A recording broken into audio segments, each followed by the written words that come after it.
I'm showing you how easily you can make my healthier but delicious frosted cutout sugar cookies. The soft and easy sugar cookie dough is made gluten-free with almond flour and naturally sweetened with maple syrup and coconut oil. The cookies are dipped in a dairy-free melted white chocolate icing.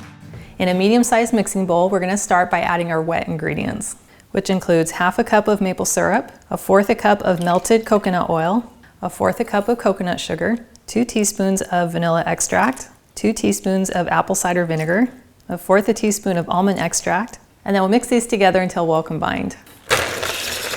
Now we can add our dry ingredients, which includes 3 1/3 cups of almond flour, half a cup of tapioca flour, and then I'm adding 1 teaspoon of baking powder, 1/2 teaspoon of cinnamon, and 1/2 teaspoon of salt. And then we'll mix these together till we have a very soft cookie dough. And for a little quality control test, tastes delicious too. And you'll know it's the perfect consistency if you can take a little ball of it and roll it in your hands without it sticking. If it sticks to your hands, then you'll want to add a little bit more flour. And if it's too dry, then you can add just a little bit more milk. But that is perfect. Before we start rolling out our cookies, we first want to prepare our baking sheet. And I really like to line it with a piece of parchment paper, it makes it really easy for getting the cookies on and off of the pan. And a really great hack for rolling out your cookies without a big mess of flour is doing it between 2 pieces of parchment paper. And then I'll scoop out a nice chunk that's about 1/3 of it, plop it in the middle, give it a little head start, and fold over the parchment paper. And then a really simple hack for keeping it in place while you're rolling out your dough is to just turn your paper slightly, let the corner fall over the counter, press your hip against it, and then you can hold it in place. And then as you roll away from your hip, your parchment paper stays in place. And then we're able to pull up the parchment paper without it sticking.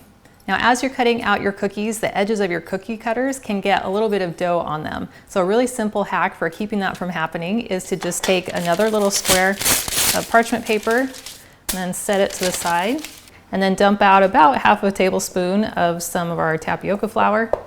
Then take your cookie cutter and just kind of tap it in the flour. And that's just going to coat the edge of your cookie cutter so it comes in and out of your dough really easily. Now we can press in our shape, and look how easy that was.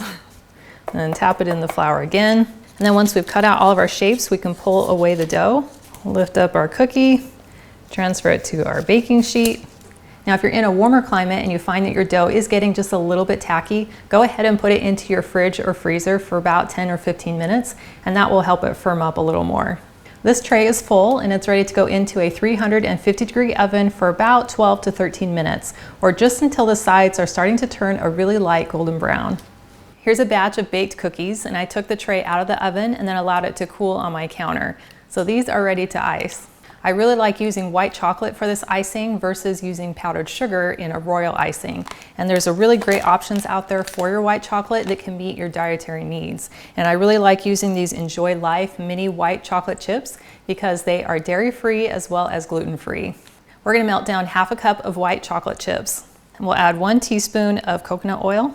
We're gonna microwave this in 20-second intervals. We'll take it out in between and stir it, and then put it back in for an additional 20 seconds until it's melted and smooth. So after 2 rounds in the microwave, our chocolate is nice and melted. I'm just gonna stir it for a minute until it's completely smooth. We want the white chocolate to be thinned out with a little bit more coconut oil because it's gonna make it easier to dip our cookies, and it will also make the coating a little bit smoother with a little less crack when you bite into the cookie. So I'm gonna add a 2nd teaspoonful of coconut oil and mix that in. So now it has a really nice runny consistency. It's very easy to color the chocolate any color you want, but a very important word of caution here. You must use an oil-based food coloring in the white chocolate. If you use a water-based food coloring, as soon as you mix in that food coloring, your chocolate is going to become very dry and crumbly, and it's not going to taste very good. But you can buy an oil-based food coloring and then you'll be just fine. I'll go ahead and add some green for our Christmas trees. Well, that looks gorgeous. Now, before we dip our cookies into the white chocolate, we want to make sure we have our sprinkles ready, because once the chocolate goes onto the cookie, it's going to be very thin and it's going to dry pretty quickly. I have some little gold sequins here, as well as some little white pearls. And I also recommend that you assign one hand as the chocolate dipping hand and the other as the sprinkle hand, so that you're not trying to pick up sprinkles with chocolate on your fingertips. So my left hand gets to go into the chocolate. We'll just dip it, lift it up, let the chocolate kind of drain off, flip it over, and put it right onto our pan. Then I'll simply scatter these sequins around on the tree so they look like some beautiful ornaments. Make sure we get one at the very top. And then for a subtle snow effect, I'm going to sprinkle on just some little white pearls. That's adorable.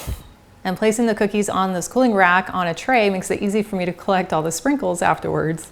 And another benefit to using the white chocolate as your icing is that they set very quickly, which means you could enjoy them even quicker. That tastes so good. Crunchy. As soon as you bite in, you get the crunchy exterior of the cookie, but then the soft and chewy inside. And then you get that delicious flavor coming in from the almond flour and the coconut sugar. And then having that smooth white chocolate on top is really sweet, but not overpowering. Now, of course, this is a treat and will need to be eaten in moderation, but I love knowing I'm eating something with clean, natural ingredients that are gonna leave me feeling just as good after I eat it. And these cookies are so yummy that everyone's gonna love them regardless of whether or not they have a dairy or gluten allergy. Well, thank you so much for hanging out with me today in my kitchen. I've included a link to the full recipe and it's in the video description below, which takes you to my website, gentletummy.com. And I also invite you to like and subscribe to my channel. And if you know someone else who you think would love this recipe, please share this video with them. And I cannot wait to have you again in my kitchen next time.